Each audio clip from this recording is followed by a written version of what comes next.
क्या कह रहा है साहब, मैं चूंकि थोड़ी इसमें कानूनी बात भी है, जो मैं देख रहा था और अरुण भाई साहब ने जैसा कहा, आधार को उन्होंने बड़े, मतलब जिसको कहते हैं ना मुंह बना के किया है। और जब लिखा है तो सिर्फ आधार नहीं लिखा है, Aadhaar will be included vide our election commission letter dated, जो उसको क्वालिफाई किया है। और उसमें बार बार वो ये कह रहे हो कि केवल आइडेंटिटी के लिए यूज होगा, डोमिसाइल या पता या इसके लिए नहीं। उन्होंने दो तीन उसको केवल आइडेंटिटी के लिए उसको माना है, उस पर भी दिक्कत हुई है। तो एक तो मैं इस पे टिप्पणी करूंगा कि आधार को जो भाई हम लोग ये मानते थे, जो बताया गया था, जो अभी तक आम जन में था, जो जिस तरह से बैंक में अकाउंट में था कि आधार आपका निवास प्रमाण पत्र भी था, लेकिन अब वो कह रहे हैं ये सब कुछ नहीं। तो एक तो आधार को रिलक्टेंटली उन्होंने किया है। मैं इसमें एक चीज और जरा आपसे, क्योंकि मैं उसको बहुत ध्यान से देख रहा था, उन्होंने बताया करीब 5,31,000 मतदान बीएलओ इफेक्ट होंगे, मतलब 5,31,000 मतदान केंद्र हैं बीएलओ। धीरे से मैं देख रहा हूं कि पहली बार मैंने बीएलए टर्म भी देखा कि 7,30,000 बीएलए वो हैं। ये बीएलए मैं बार बार कहता हूं, मैं 77 से इलेक्शन का प्रोसेस रहा है, ये बीएलए एक नया टर्म आया है। और ये बीएलए आया है जो, और बार बार इस बार, पिछली बार नहीं था बिहार में, इस बार बोल रहे हैं कि जो पॉलिटिकल पार्टीज ने अपने बीएलए दिए हैं।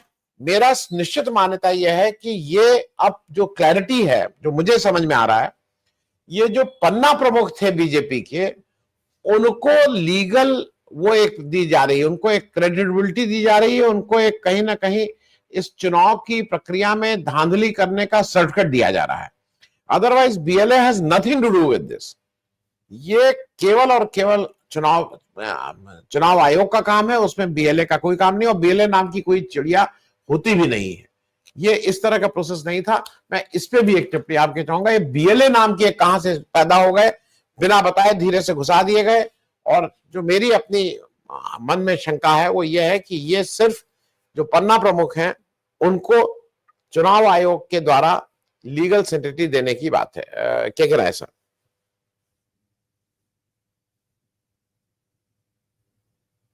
अनम्यूट कर लीजिए। अनम्यूट मैं वही। सबसे पहले तो भारत की पवित्र भूमि पर आपके आगमन का स्वागत। और एक राष्ट्राध्यक्ष हमारे पास था, एक राष्ट्राध्यक्ष के पास आप गए थे, दोनों में एक ही कंपेयर होता था कि कौन सबसे ज्यादा झूठ बोलते हैं। तो अमेरिका में तो सुना झूठ गिन लिया जाता, यहाँ पर कोई ऐसी तंत्र नहीं है पत्रकारिता में जो गिन के बता दे। मैं समझता हूँ कि कौन इसमें सुपीरियर है आप ही बताएंगे। लेकिन एक झूठा और भी इस पूरी बात में शामिल हुआ, जिसको अरुण जी ने बहुत बखूबी जिसकी तस्वीर उभारी है, वो हमारे chief election commissioner Gupta ji हैं। गुप्ता जी जिस तरह से पूरे देश को भ्रमित किया है, और जिस तरह से चुनाव आयोग को उन्होंने एक राजनीतिक दल के दफ्तर में तब्दील किया है, वो बहुत उसके बड़े भयावह परिणाम आ सकते हैं।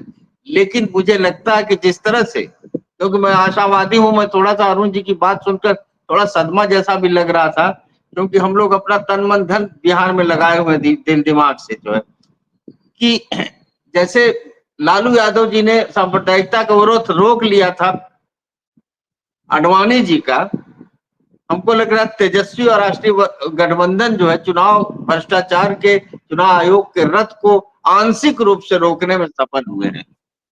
अगर बिहार जगह न होता, वो 9 जुलाई का बिहार बंद न होता, तो शायद 10 जुलाई को एक प्रगतिशील जज सुधांशु धूलिया की टिप्पणी ना आती कि ये सारे प्रमाण जो मांगे गए वो मेरे पास नहीं।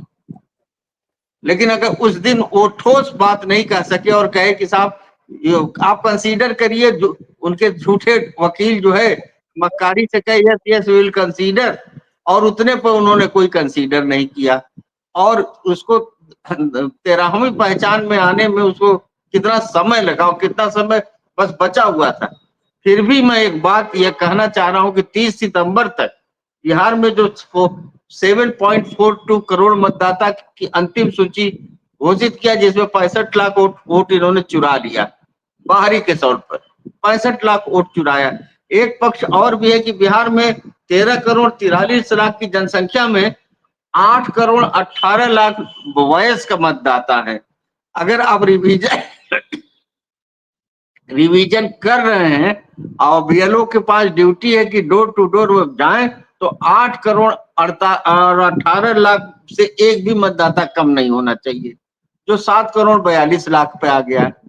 फिर भी मैं कह रहा हूं कि अगर बिहार न जगा होता, अगर बिहार बंद न किया होता, बिहार की जनता सड़कों पे न आती, तो ये जो घटाने और बढ़ाने वाली प्रक्रिया में 50-60 लाख वोट और भी गड़बड़ा सकते थे, जिसको बिहार की महागठबंधन की ताकतों ने, वहां के मजदूर किसानों ने, बुद्धिजीवियों ने, वहां के जेनजी ने उसको बचाया है।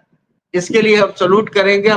हम बिल्कुल निराश है सुप्रीम कोर्ट से, और हम किसी तरह का श्रेय किसी को नहीं देना चाहते, सिवाय इसके कि आप अरुण जी जैसे बुद्धिजीवी और हमारे पैनलिस्ट, जिस जो सक्रिय कमिटेड पैनलिस्ट है, या बिहार की जनता है। लेकिन मैं ये जो कहना चाह रहा हूं कि एक बेईमानी जो चीफ इलेक्शन कमिश्नर अन्य राज्यों में कर सकता है, क्योंकि 2026 में आप देखिएगा तमिलनाडु, पश्चिम बंगाल, केरल, असम, पुडुचेरी में चुनाव है, 2027 में उत्तर प्रदेश में चुनाव है, 10-15 राज्यों में कुल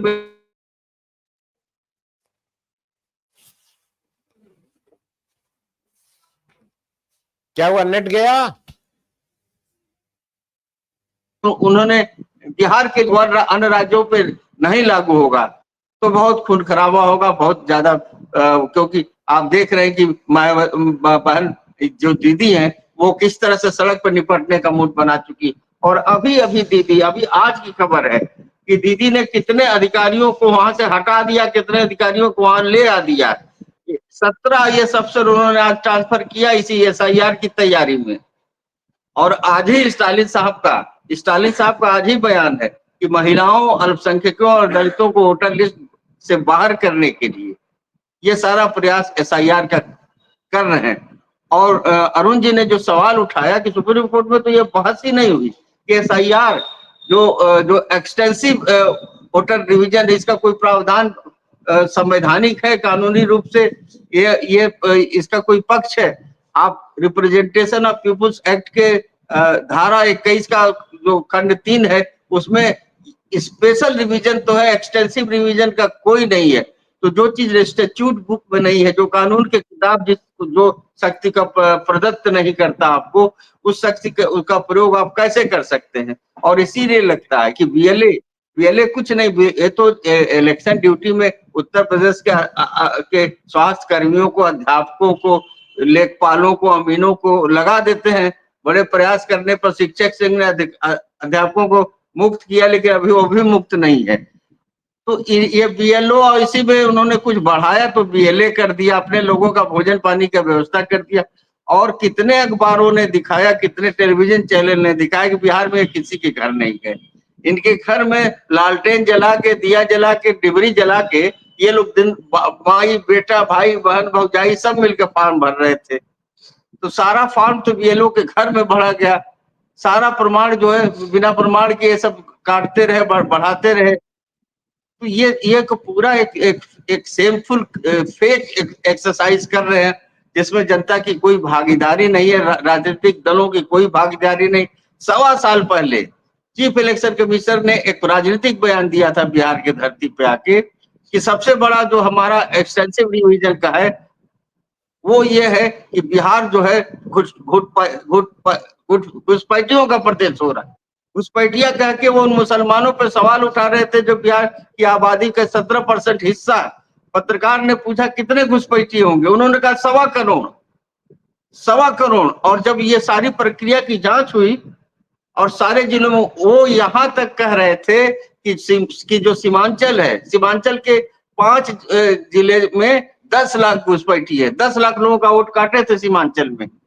सीमांचल में 70% तक मुस्लिम वोट, आप जानते हैं। ये पूर्णिया है, ये अररिया है, ये हमारा कटिहार है, किशनगंज है। और जो कुल मिला के 1087 लोग पाए गए जो घुसपैठिए थे, मैंने बाहर के थे, जिसमें आधे नेपाल की हमारी बहुएं थी जिनकी शादियां हुई थी, जिसमें 390 नाम डिलीट हुआ। 76 मुसलमान थे और सीमांचल में केवल 10 लोग पाए गए, केवल 10 लोग। ये वो सच्चाई है ये रिकॉर्ड इलेक्शन कमीशन का है। तो पूरा का पूरा उन्होंने जो छवि बनाई थी, हाँ, वो केवल हिंदू मुसलमान करने की उसकी तैयारी के लिए बनाई थी। तो ये सारी चीजें, खतरा यह है कि उत्तर प्रदेश में क्या होगा, उत्तर प्रदेश में क्या होगा। वहां तो 0.07 वोट का अंतर था, 12,000 या 8,000 वोट से सरकार इनकी बजाय उनकी बन गई।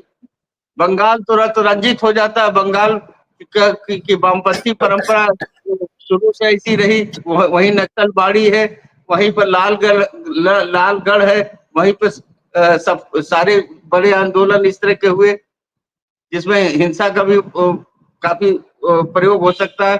ममता दीदी जो है भाजपा को किसी भी कीमत पर और इलेक्शन और किसी वहां के कैडर तो किसी पे हमलावर हो जाते हैं। तमिलनाडु भी एक बहुत यूनिफाइड स्टेट है और वहां पे द्रविड़ आंदोलन का गढ़ है और वो किसी तरह से इस तरह से पुरोहित और पुजारियों की संस्कृति को स्वीकार नहीं करता। तो कैसे होगा। बिहार में तो जितना हुआ, बाकी जगह पर उत्तर प्रदेश में काफी भयावह स्थिति आ जाएगी। मुझे लगता है कि ये जो राष्ट्रव्यापी अभियान के खिलाफ एक राष्ट्रव्यापी अभियान संगठित होना चाहिए और इसमें पत्रकारों की एक बहुत बड़ी भूमिका होगी, क्योंकि ये वकीलों ने तो सत्यानाश किया है। वकील तो डेट पर डेट लेते रहे और सूर्यकांत जी को उन्होंने उतनी ताकत दे दिया कि वो इलेक्शन कमीशन और उनकी जुगलबंदी एक जैसी हो गई।